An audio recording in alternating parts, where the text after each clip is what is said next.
Amén. La presencia de Dios está aquí. ¿Cuántos creen eso? ¿Qué tal si oramos? Señor, te damos gracias por tu presencia. Tu palabra dice que en tu presencia hay plenitud de gozo, delicias a tu diestra para siempre.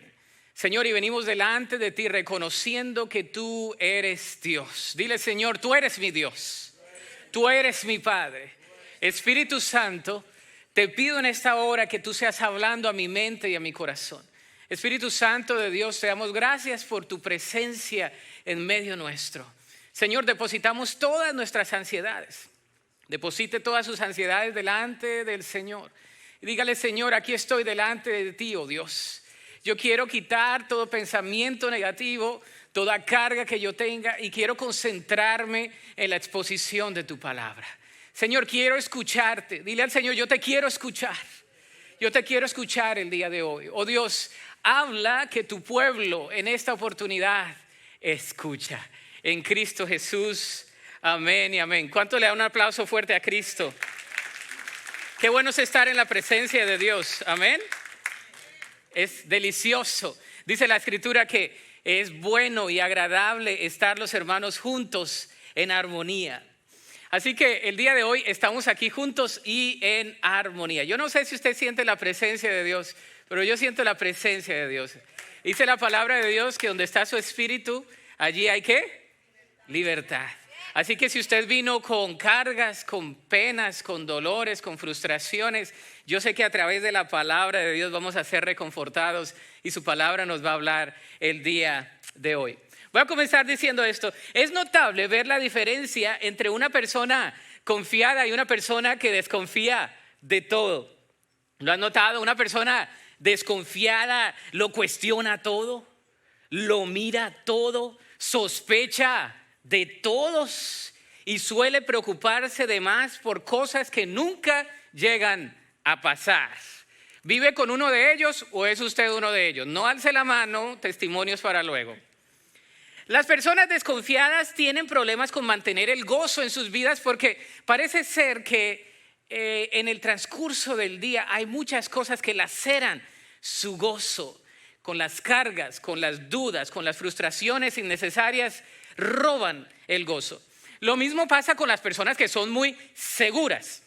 Y con ellas, las personas que son inseguras, a veces tienen muchos problemas. Una persona segura de sí misma es segura hasta para cometer sus errores, ¿no?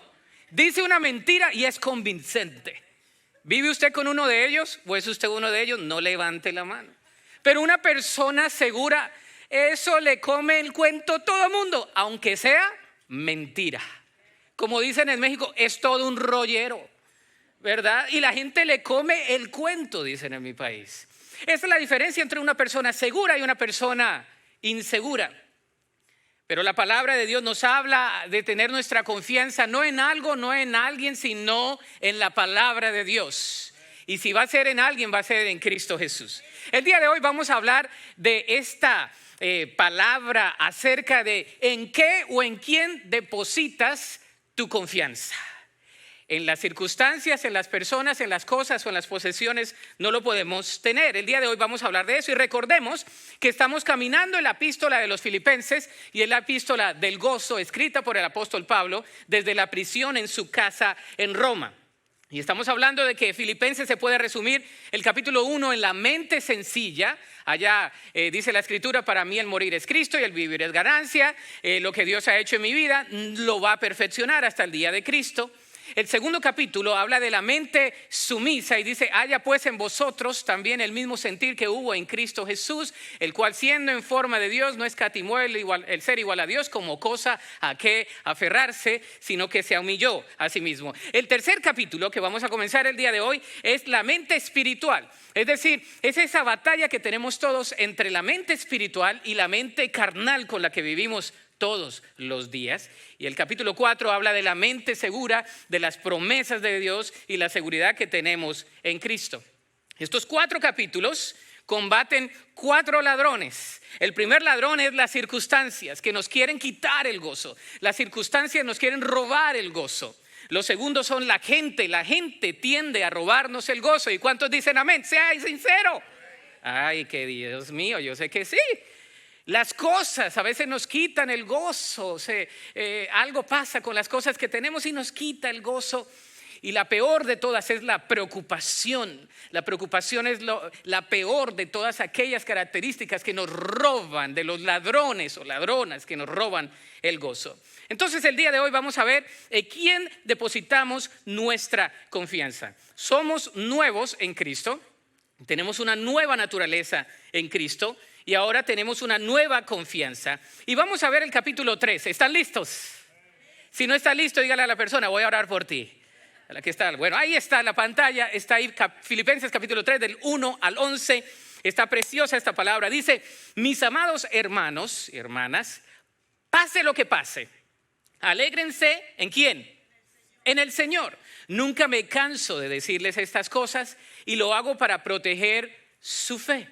Cuídense de esos perros, de esa gente que hace lo malo, esos mutiladores que les dicen que deben circuncidarse para ser salvos.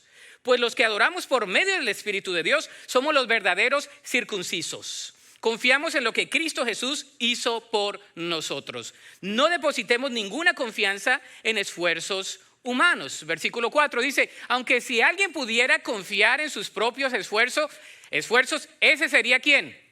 Yo, dice el apóstol Pablo. De hecho, versículo 5, fui circuncidado cuando tenía 8 días de vida. Soy un ciudadano de Israel de pura cepa y miembro de la tribu de Benjamín. Un verdadero hebreo como no ha habido ningún otro. Fui miembro de los fariseos, quienes exigen la obediencia más estricta a la ley judía. Era tan fanático que perseguía con crueldad a la iglesia. Y en cuanto a la justicia, obedecía la ley al pie de la letra. Antes creía que esas cosas eran valiosas, pero ahora considero que no tienen ningún valor debido a lo que Cristo ha hecho. Así es, todo lo demás no vale nada cuando se compara con el infinito valor de conocer a Cristo Jesús, mi Señor. Por amor a Él he desechado todo lo demás y lo considero basura a fin de ganar a Cristo y llegar a ser uno con Él. Ya no me apoyo en mi propia justicia por medio de la fe en Cristo Jesús, pues la forma que Dios nos hace justos delante de Él se basa ¿en qué? En la fe. Diga conmigo, en la fe. Quiero conocer a Cristo y experimentar el gran poder que lo levantó de los muertos. Quiero sufrir con Él y participar de su muerte para poder experimentar de una u otra manera la resurrección de los muertos. Que Dios bendiga su palabra. Amén. Como ya mencionamos, las circunstancias y la gente nos pueden robar el gozo, pero también lo hacen las cosas. Y ese es el ladrón con el cual trata el capítulo 3 de Filipenses. Los versículos del 1 al 11 nos muestran el pasado de Pablo. Y el pasado a veces nos quiere afectar. ¿Cuántos batallan con su pasado? No levante la mano, levante la interna. Todos batallamos con el pasado. Y la otra semana vamos a hablar de eso. Entonces el apóstol dice, soy un evaluador, evalúo mi vida pasada y concluye con valores nuevos que ahora debe tener como parte de la familia de la fe. Y del versículo 12 al 16, la próxima semana, habla del presente y dice, yo prosigo a la meta. Y los versículos 17 al 21 nos hablan del futuro de Pablo, quien se presenta como extranjero y dice, espero. Nuestra confianza está ¿en quién? En Cristo Jesús. Lo que Pablo describe es la mente espiritual.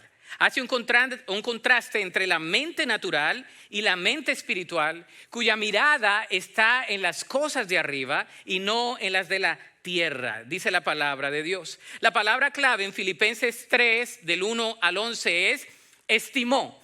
Él mira hacia atrás y hace un recuento de su vida, de todos sus logros, y comienza a estimar, a valorar y a ponerlo en la pesa. ¿Cuántos de ustedes conocen una pesa, no? En nuestros países hay muchas pesas, algunas alteradas, ¿no? Que es 1 libra y es media libra, se la cobran como una.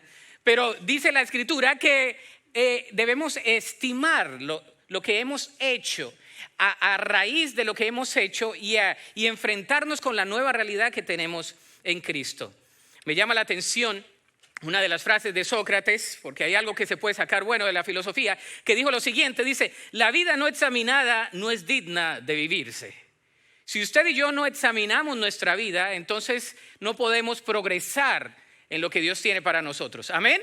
Miramos hacia atrás no para lamentarnos, sino para examinar y para seguir prosiguiendo a lo que Dios tiene para nosotros. En el caso de Pablo, las cosas por las cuales vivía antes de conocer a Cristo parecían nobles. Una vida recta, una obediencia a la ley y la defensa de la religión de sus padres eran sus mejores cartas de presentación. Es más, Pablo se presenta como aquel piadoso al cual la misma religión lo apartó del Dios verdadero. Y entonces no fueron las malas cosas las que mantuvieron a Pablo apartado de Cristo, sino las cosas buenas. Él tuvo que perder su religión para encontrar la salvación. Pablo tuvo que perder su religión para encontrar la salvación redentora a través de Cristo Jesús. Y es lo que la palabra de Dios dice. Un día Saulo de Tarso, quien perseguía a Jesús, lo conoció. En Hechos capítulo 9 usted puede ver ese recuento. Pablo explica en esta sección en Filipenses dos clases de justicia o de riqueza espiritual. La justicia por las obras y la justicia por la fe. Diga conmigo, la justicia por las obras y la justicia por la fe. Es lo que Pablo dice. Entonces, la pregunta que nos lleva a colación el día de hoy es: ¿en qué está cimentada tu confianza? Lo primero es el cimiento del gozo. Versículo 1 dice: mis amados hermanos, pase lo que pase, alégrense en el Señor. Nunca me canso de decirles estas cosas y lo hago para proteger su fe. Me fascina la frase: pase lo que pase, alégrense en el Señor. El apóstol insiste que no se cansa de repetírselos para que su fe sea protegida. En otras palabras, nuestra fe puede ser probada y la primer señal es la pérdida del gozo. El perder el gozo de nuestra salvación no lo podemos dejar, hermanos, porque el gozo del Señor es nuestra fortaleza. Y eso no tiene nada que ver con que yo me sienta mal, porque todos nos sentimos mal. Eso no tiene nada que ver con que yo me sienta desanimado, porque todos nos sentimos desanimados. ¿Usted no? Y si no, entonces ore por mí también, porque a veces nos desanimamos. Eso no tiene que ver con que vengamos a la presencia de Dios y le digamos: Señor, yo estoy frustrado, estoy agotado. No tiene que ver nada con eso. Lo que tiene que ver es que nada nos puede robar el gozo que Dios ha depositado en nosotros. El gozo es un contentamiento que no puede parar, porque sabemos que pase lo que pase, Él está con nosotros. Que pase lo que pase, las circunstancias pueden ser adversas, las personas pueden ser adversas, las cosas nos pueden minar y nos pueden robar la paz muchas veces, pero nuestro gozo está depositado en Cristo Jesús, el Redentor, el Creador del universo. Es fácil para nosotros enredarnos en cosas, no solo las cosas tangibles, sino también las intangibles, como la reputación, la fama, los logros y todo eso. Es lo que habla el apóstol aquí. Lo menciona el apóstol, que todas las cosas las estimó como ganancia antes, pero ahora eran una pérdida delante de Dios. Hay cosas intangibles que todos tenemos, como nuestros logros del pasado, ¿no? Es que usted no sabe, pastor, yo en 1985 era Juan, mero, papas fritas. Todo el mundo me conocía. Usted no sabe mi educación, usted no sabe de dónde vengo. Y el apóstol entonces, para explicar la justicia en base a las obras versus la justicia en la fe, hace un recuento de su vida, una evaluación de su vida. Y el día de hoy debemos hacer una evaluación de la nuestra. Y el día de hoy yo le pido que usted y yo hagamos una evaluación y estimemos nuestra vida, evaluemos nuestra vida, para que Dios nos permita recibir el mensaje para cada uno de nosotros el día de hoy. Mucha gente que tiene las cosas que el dinero puede comprar ha perdido las cosas que el dinero no puede comprar, porque no todo lo compra el dinero. Yo he conocido personas que tienen muchas finanzas, personas ricas que han llegado a mí y me han dicho: soy miserable, no soy feliz. Le digo: solo una cosa te falta, Cristo. Podemos comenzar por eso. Porque cuando tenemos a Cristo, no importan las circunstancias, pero Cristo es nuestra fuente de gozo y de paz. Entonces deja que el cimiento de tu fe sea el gozo del Señor. Nehemías en el Antiguo Testamento capítulo 8, versículo 10b, vemos que Nehemías es un llamado de Dios, quien el Señor le dio una insignia de reconstruir la muralla alrededor de la ciudad de Jerusalén. Y nos damos cuenta que dice lo siguiente, dice: no se desalienten ni se entristezcan, porque el gozo del Señor es su fuerza. El día de hoy yo quiero que usted reciba esa palabra porque es del Antiguo Testamento, es una palabra profética también.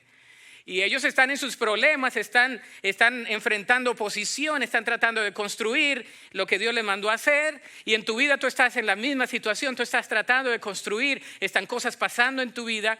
Y el Señor te dice el día de hoy: no te desalientes, no te desanimes, yo soy tu fuerza, yo soy tu gozo, yo te voy a ayudar, yo te voy a levantar, yo soy tu cimiento, yo soy quien levanta tu cabeza. Pero hay un contraste humano. Lo segundo, el cimiento en las buenas obras. ¿En dónde estamos cimentados? Usualmente estamos cimentados en las buenas obras. El tipo de cimiento natural para nuestras vidas son las obras o nuestro proceder. Pretendemos que todo lo que tenemos o lleguemos a tener será a través de las obras. Sin embargo, aquí vemos lo siguiente, vemos una advertencia sobre el esfuerzo humano, y no hay nada con esforzarse. A mí no me gustan los perezosos, pero estamos hablando de, para pretender cosas espirituales, esforzarnos para ganar algo para Cristo. Eso no significa nada. Hay que esforzarse, hay que ser diligentes, porque la palabra de Dios lo dice en Romanos, con diligencia. Amén. Pero aquí está hablando de la fe. Entonces dice, advertencia sobre el esfuerzo humano. Versículo 2 dice: cuídense de esos perros. Y cuando lee uno dice: ¿eso está en la Biblia, pastor? Cuídense de esos perros. Ay, Dios mío. De esa gente que hace lo malo, de esos mutiladores que les dicen que deben circuncidarse para ser salvos. Pues los que adoramos por medio del Espíritu de Dios somos los verdaderos circuncisos. Confiamos en lo que Cristo Jesús hizo por nosotros y no depositamos ninguna confianza en esfuerzos humanos. Pablo introduce un nuevo segmento en su carta. Al decir por lo demás, está iniciando una nueva advertencia, una nueva sección, y les dice que se guarden de los perros, de los malos obreros y de los mutiladores del cuerpo.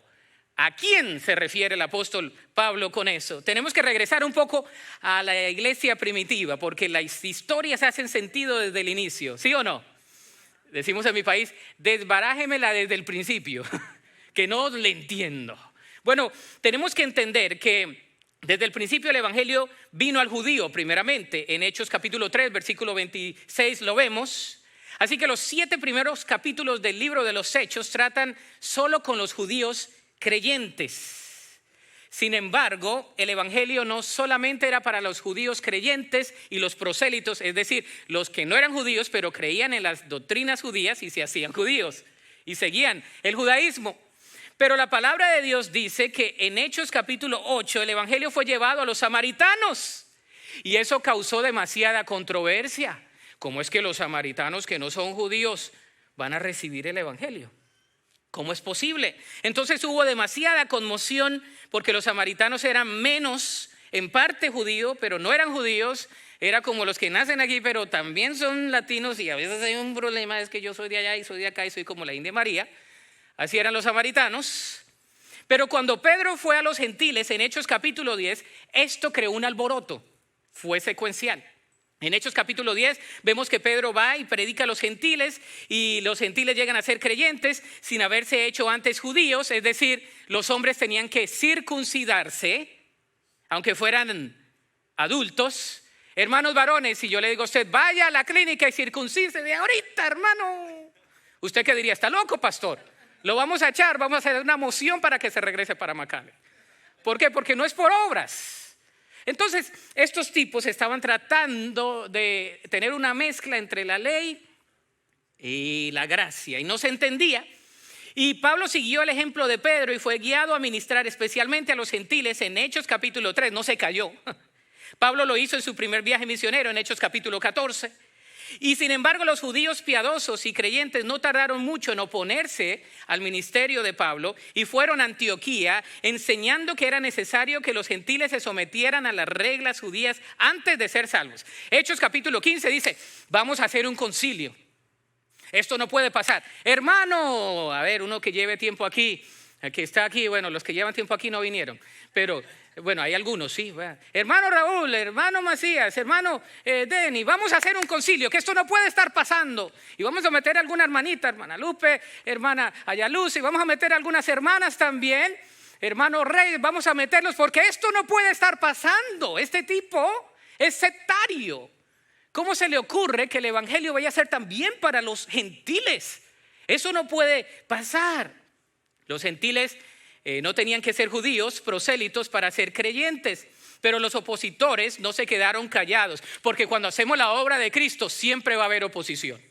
Y entonces hay un concilio y evalúan. Si a usted le gustan las películas o las novelas, aquí hay una chévere.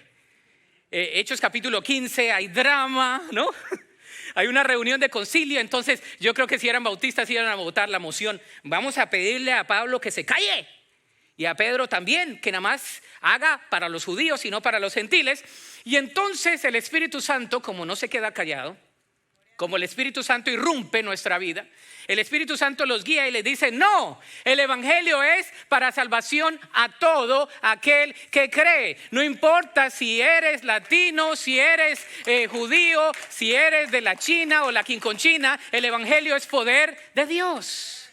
Y este grupo se llamaban los judaizantes. Diga conmigo, judaizantes. Ahora, estos judaizantes eran los que querían tener una mezcla de la ley con la gracia, lo mejor de los dos mundos, y no le podemos servir a dos señores. Y Gálatas fue escrita para los judaizantes. Entonces habla de los perros. ¿Quiénes son los perros? El judío ortodoxo llamaría al gentil perro, pero aquí Pablo llama a los judíos ortodoxos perros.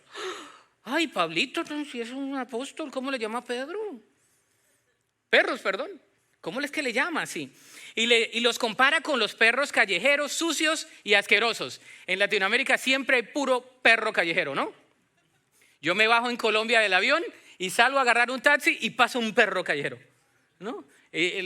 Así es. Entonces el apóstol dice, compara a estos falsos maestros como perros callejeros, sucios y asquerosos, que traen falsa doctrina. Y también dice de los malos obreros. Estos hombres enseñaban que el pecador era salvo por la fe, más sus buenas obras.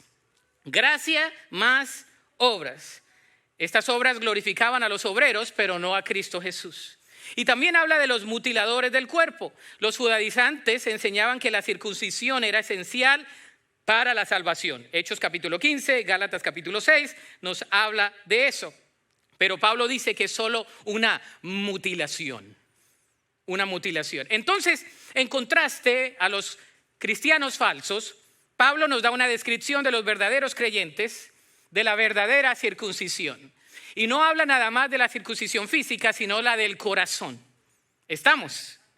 Y tenemos que pensar si nuestro corazón está circuncidado con Cristo, si tiene el Espíritu Santo, porque si no tienes el Espíritu Santo no tienes la vida espiritual. Y es lo que dice el apóstol Pablo. Y habla de los distintivos del cristiano verdadero. Lo primero que dice es que el cristiano verdadero le sirve a Dios en espíritu. Le sirve a Dios en espíritu. No depende de sus propios esfuerzos, los cuales solamente son de la carne. Se gloría en Cristo Jesús. La gente que depende de una religión es la que usualmente se enorgullece de todo lo que ha hecho. Es que yo he hecho esto y las personas me deben seguir por lo que yo he hecho. Y no confía en la carne. ¿Cuántos han escuchado este dicho popular que afirma, ayúdate que yo te ayudaré? ¿No? ¿Cuántos dicen amén a eso? No diga amén, porque esto es totalmente erróneo. La palabra de Dios dice que tal filosofía era tan popular, los comentaristas dicen en los días de Pablo como lo es hoy en día, pero está equivocada como lo estuvo en aquel día. La carne es lo que podemos hacer por nuestras propias fuerzas y la carne nos queda fallida, es decir, limitada. No podemos hacer todo en las fuerzas de la carne. Necesitamos el Espíritu de Dios. Amén. Porque en su carne y en mi carne cometemos muchos errores. En su carne y en mi carne hablamos mal. En su carne y en mi carne no actuamos bien. Y la palabra de Dios nos dice que debemos ser guiados por el Espíritu Santo y no debemos confiar en la carne. Entonces lo que hace el apóstol es que él da un ejemplo de los logros humanos. Dice, ok, vamos a jugar esa carta. Si ustedes creen que es por esfuerzos humanos, aquí les va mi hoja de vida. Les va la hoja de vida del apóstol Pablo. Y entonces el resumen del apóstol Pablo. Y dice, aunque si alguien pudiera confiar en sus propios esfuerzos humanos, déjeme hacerlo claro, y yo creo que por un momento el apóstol hace un paréntesis y dice, vamos a pretender que fuera por los logros humanos. Aquí les va. Si otros tienen razones para confiar en sus propios esfuerzos, yo las tengo aún más. Fui circuncidado cuando tenía 8 días de vida, soy ciudadano de Israel de pura cepa, me gusta esa traducción, y miembro de la tribu de Benjamín, un verdadero hebreo como no ha habido otro. Fui miembro de los fariseos, quienes exigen la obediencia más estricta a la ley judía, y era tan fanático que perseguía con crueldad a la iglesia. Y en cuanto a la justicia, obedecía la ley al pie de la letra. ¿Se imagina si fuera por esfuerzos? Como dicen en mi país, ¿cómo les queda el ojo? ¿No? Si es por esfuerzos, aquí está mi hoja de vida, impresionante. Pablo dejó de ser un miembro odiado de la secta cristiana y un predicador del evangelio, y lo consideró como ganancia, y lo demás lo consideró como pérdida. La relación de Pablo con la nación de Israel: él nació de una familia judía, él era judío de judíos, no un prosélito, es decir, descendiente de Abraham, no descendiente de Ismael o de Esaú, el otro hijo de Isaac. Entonces la palabra de Dios dice que era de la tribu de Benjamín, que era una buena referencia, porque Benjamín y José eran los hijos favoritos de Jacob, nacidos de Raquel. El primer rey de Israel vino de la tribu de Benjamín, así que qué mejor herencia humana para Pablo que ser el pariente del primer rey de la nación de Israel. ¿Sabía usted eso? Si no lo sabía, ahí está. Pariente de... si no sabían, mi pariente fue el primer rey de Israel. Segundo, le dice la relación de Pablo con la ley, es decir, con el Torá, con la escritura. Dice, en cuanto a la ley fariseo, en cuanto a celo perseguidor, los fariseos habían alcanzado lo máximo en la experiencia religiosa y era lo ideal más alto que un judío podía esperar lograr. Ahora, la connotación de fariseo en nuestros días es diferente, porque usted dice, uy, ¿qué fariseo? Un fariseo es un ¿qué? Hipócrita, ¿no? Usted lo tiene como eso en mente. ¿Cuántos piensan que un fariseo es un hipócrita? Ninguno, entonces no hay ningún fariseo aquí. Gloria a Dios. Estamos casi, Señor, ven por nosotros que ya estamos glorificados, ¿no? Pero la connotación de fariseo en nuestros días es algo feo, ¿no? Es un hipócrita. Pero en aquellos días, cuando un niño le preguntaban de pequeño, ¿qué quiere ser cuando grande? Un fariseo. ¿Qué quiere ser cuando grande? Un fariseo. ¿Qué quiere ser? Un fariseo. Y el apóstol dice, yo era fariseo de fariseos. Si alguien fuese al cielo como fariseo, yo sería uno de esos, porque era ortodoxo. Dice en relación de Pablo con los enemigos de Israel, Pablo no solo creyó su verdad, sino que defendió su verdad a toda costa. Él defendió su fe ortodoxa y siguió a la iglesia y los persiguió a la iglesia. Él estaba allí cuando pasó lo de Esteban.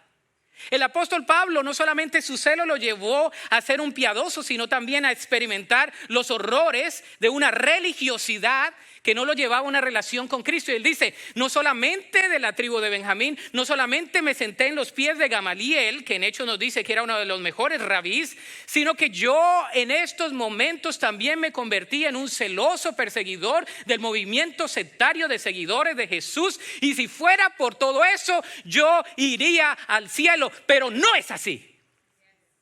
Ahora, si tú y yo pensamos que por lo que hayamos hecho o de donde seamos o de todos los logros que tengamos vamos a ir al cielo, estamos mal.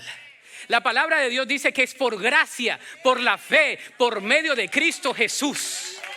Y no importa tu pasado, no importa lo que hayas hecho, no importa si hayas sido un criminal, un adicto, si hayas venido de la mejor familia, de la mejor curnia, no importa que hayas tenido la mejor preparación en un colegio privado, que hayas sido la mejor universidad, que hayas tenido todos los logros, no importa todo eso. Para ir al cielo venimos a Cristo con corazones humillados, redimidos por la gracia de Dios, y no le podemos añadir a la gracia de Dios.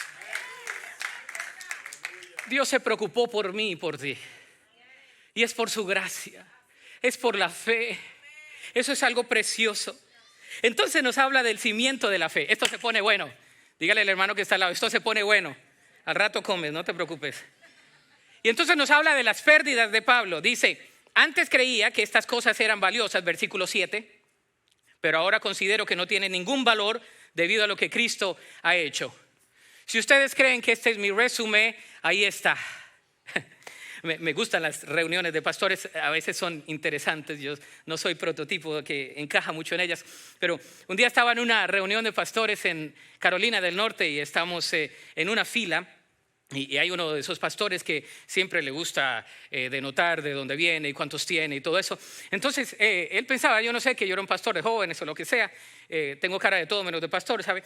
Y entonces estaba ahí yo en la fila y me decía, y tú debes considerar estudiar en este seminario y debes considerar abrir este tipo de ministerio. Y debes considerar abrir esta oportunidad, después tener un doctorado. Yo estoy cursando, yo estoy a punto de hacer esto y aquello otro. Me sacó todo su resumen sin preguntárselo. Yo estaba nada más esperando el taquito que estaba viendo yo ahí. Estaba tan rico el taquito que yo ni le estaba prestando atención a este tipo. Y él estaba, si fuera para el cielo en ese momento, ya el Señor lo arrebataba. Llévalo, Señor. Entonces en una de esas estaba él como entrado, ¿no? En su egocentrismo, porque hay un celo ministerial a veces, ¿no? Entre más tengas en la congregación, entre más hagas, entre esas cosas, ya, eso es basura. Y entonces él estaba tratando en su ego. Y uno voltea y le dice, ¿tú sabes con quién estás hablando? Y dice, no. ¿Quién es este? Él es el orador de hoy, es el presidente de la Convención Bautista Hispana.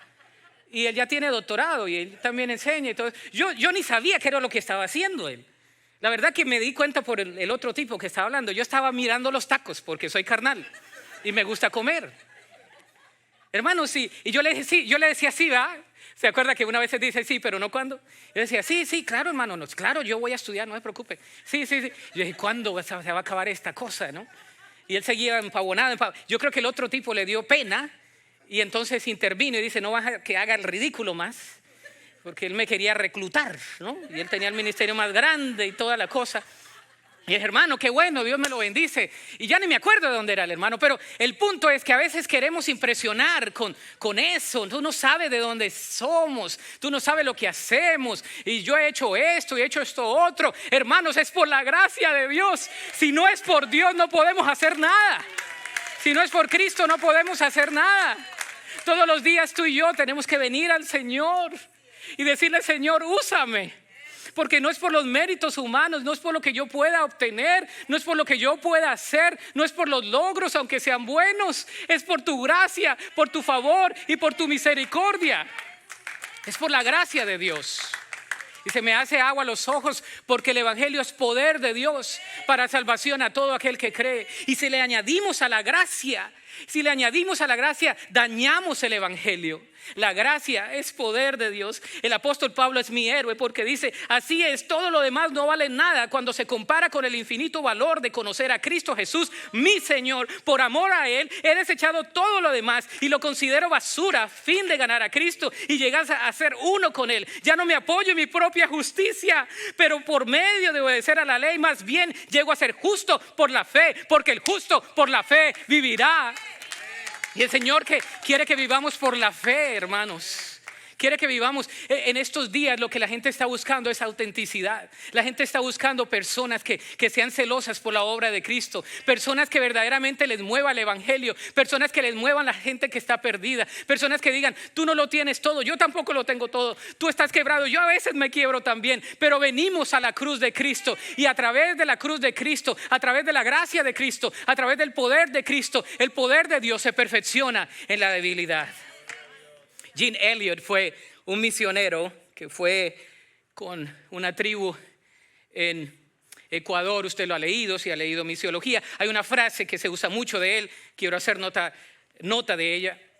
Dice, no es ningún tonto el que da aquello que no puede guardar para ganar aquello que no puede perder. Lo vuelvo a repetir. No es ningún tonto el que da aquello que no puede guardar para ganar aquello que no puede perder. Él se despidió de sus hijitos chiquitos y de su esposa y lo mató un indio en la selva. De eso significa esta escritura. ¿Qué ganó Pablo y qué ganamos nosotros? El conocimiento de Cristo. Versículo 8. El conocer a Cristo significa tener una relación personal con Cristo por medio de la fe. Podemos venir al Rey de Reyes y Señor de Señores en esta mañana. Amén. Y podemos venir así como somos, con nuestras dificultades, con nuestros problemas. ¿Sabes por qué David fue llamado el hombre conforme al corazón de Dios? Aunque fue mujeriego, aunque fue asesino, aunque fue de todo lo que usted pueda pensar, David lo fue. Pero él se presentaba delante de Dios con un corazón contrito y humillado. Y es lo que debemos hacer nosotros, conocer a Cristo. El conocer a Cristo significa tener una relación personal con Él por medio de la fe. Esta es una experiencia que Cristo menciona en Juan capítulo 17. La salvación es conocerle de modo personal. Y mi pregunta es, ¿conoces a Cristo?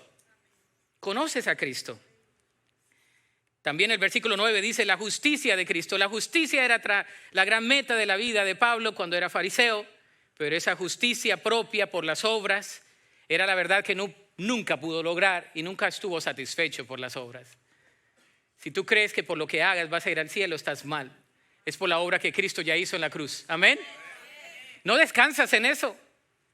Que es por la obra de Cristo en la cruz. La justicia de Cristo en la cruz. La palabra teológica para aquellos teólogos en la sala es la transacción de la imputación. Lo que significa poner a la cuenta de alguien algo que esa persona no tiene. Pablo miraba su vida y descubrió que espiritualmente estaba en bancarrota, pero por la cuenta de Cristo en la cruz, él ahora estaba rico espiritualmente. Estamos en bancarrota, algunos literalmente, oramos por finanzas, pero espiritualmente todos estamos en bancarrota. Todos necesitamos de Cristo. Mucha gente religiosa lo era como Pablo, pero no reconoce que necesitan ser justificados. La participación con Cristo, versículos 10 y 11, cuando Pablo se hizo creyente, no fue el fin para él, sino el principio. Pablo comenzó a sufrir por Cristo, ¿sabía? Pastor, ¿usted cree en el sufrimiento, de la teología del sufrimiento? Sí lo creo, porque la palabra de Dios dice que seremos semejantes a Él en su sufrimiento, su padecimiento, pero también en su resurrección. Y la vida cristiana tiene sufrimiento, pero no hay pandemia, no hay virus, no hay enfermedad que nos quite el gozo del Señor. Pablo oraba, obedecía su voluntad y buscaba glorificar el nombre de Cristo, pero aún así tuvo dificultades. La palabra de Dios lo dice. La participación de sus padecimientos fue también una experiencia dolorosa. Él tuvo que sufrir por la causa de Cristo. ¿Qué es esto? La vida cristiana incluye sufrimiento del cual no estamos exentos.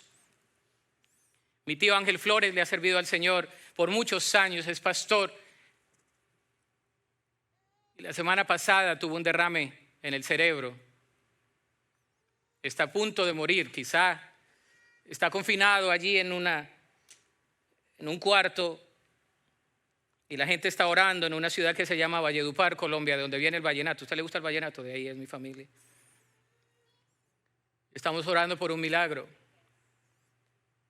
Y la gente se pregunta, ¿por qué? Si le ha servido siempre al Señor. ¿Por qué? Pero la fe que tenemos en el Señor es que el Señor convierte las cosas para bien. Si Él le levanta, lo puede sanar, no tenemos duda porque Dios ha sanado a muchas personas y cuando Él decide hacerlo, lo hace y lo levanta para testimonio de su gloria en la persona, para que otros conozcan. Esa es la única razón por la cual los milagros existen. Pero si Dios no decide sanarle de esa manera, seguimos confiando en el Señor. Y la pregunta es, ¿por qué sufren los creyentes cuando le servimos a Cristo? Porque no estamos exentos del sufrimiento. La palabra de Dios lo dice. Amén. Pero el gozo del Señor es nuestra fortaleza. La gente está orando, la gente está cantando afuera en la clínica. Usted viera, parece un avivamiento lo que Dios está haciendo, porque el pueblo de Dios se mueve. Y la oración tiene poder. ¿Cuántos creen que la oración tiene poder? Sabes, Pablo sabía de la oración. Y la aplicación es la siguiente: confía en tu Redentor Jesús. ¿En quién depositas tu confianza? Yo te insto, yo te animo el día de hoy a que confiemos todos en ¿quién? En Jesús. Mi confianza está en ti, papá Dios, no en nadie más. Ni en las circunstancias, ni en las personas, ni en mi educación. Todo eso es bueno, pero mi confianza está en Cristo. Todos los días tenemos que venir a eso. Mi confianza está en Cristo. Dile al Señor, mi confianza. No, pero díselo fuerte. Mi confianza está en Cristo. Dile otra vez, mi confianza está en Cristo. If you don't know Spanish, my trust is in Jesus. Spanglish o lo que sea, pero dilo. Mi confianza está en Cristo. Nada más. No están las circunstancias, no están los virus, no están los gobiernos, no está la preparación. Nuestra confianza está en Cristo.